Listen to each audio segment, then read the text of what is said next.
bienvenue. Aujourd'hui, on se penche sur un sujet assez présent sur le web, les dark patterns, ou interfaces truquées si on veut. On va explorer ça à partir de différents textes qui les analysent. L'idée, c'est de comprendre comment ces designs, ils nous poussent un peu dans certaines directions. Alors, pour commencer, c'est quoi exactement un dark pattern, d'après ce qu'on m'a lu? En gros, c'est une technique de conception d'interface, tu vois, sur un site web ou une appli, qui est faite pour t'inciter à faire quelque chose, souvent quelque chose qui va contre tes intérêts. D'accord. Et souvent sans qu'on s'en rende compte. Exactement, ça joue sur nos réflexes, nos biais cognitifs, ou ça crée des situations trompeuses tout simplement. Le but, c'est clair, c'est la manipulation. Pense à la petite case déjà cochée pour recevoir une pub. Ah oui, classique. Ou des boutons avec des mots pas clairs, genre continuer mais ça valide un achat. Hmm. Les textes qu'on a consultés donnent des noms à ces stratégies, des noms assez imagés parfois. On pourrait peut-être en voir quelques-unes? Oui, bonne idée. On peut commencer par le roach motel, le piège à cafard. Ah oui, ça sonne bien. C'est ça. C'est super facile d'entrer, de s'inscrire à un service par exemple, mais alors pour sortir, Là, c'est plus compliqué. voilà. Se désabonner devient un parcours du combattant. C'est fait exprès pour décourager. Ça mise sur notre flemme, quoi. Je vois.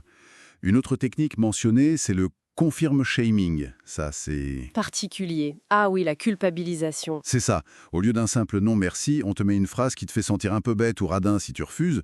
Genre, non merci, je préfère payer le prix fort. Tout à fait. Ça joue sur notre image de nous-mêmes, notre peur de rater un truc. C'est assez manipulateur. Clairement. Et il y a aussi les hidden costs. Les coûts cachés. Oui, très fréquent dans l'e-commerce.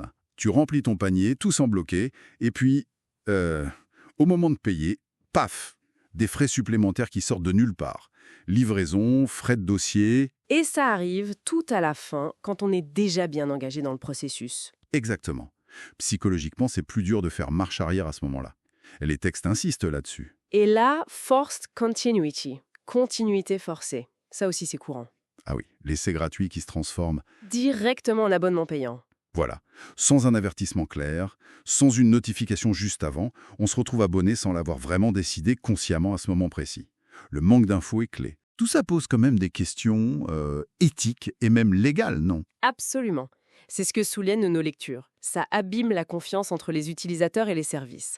La transparence en prend un coup. D'ailleurs, on mentionne des régulations qui essaient de cadrer ça. Oui, notamment le RGPD en Europe. Il essaye d'imposer plus de clarté, un consentement qui soit vraiment actif, informé. Ce qui, en principe, devrait rendre certains de ces dark patterns Plus difficile à justifier légalement. C'est une tentative de réponse du droit face à ces manipulations qui jouent sur l'opacité. Donc si on résume ce qui ressort de tout ça, le point central, c'est vraiment l'intention.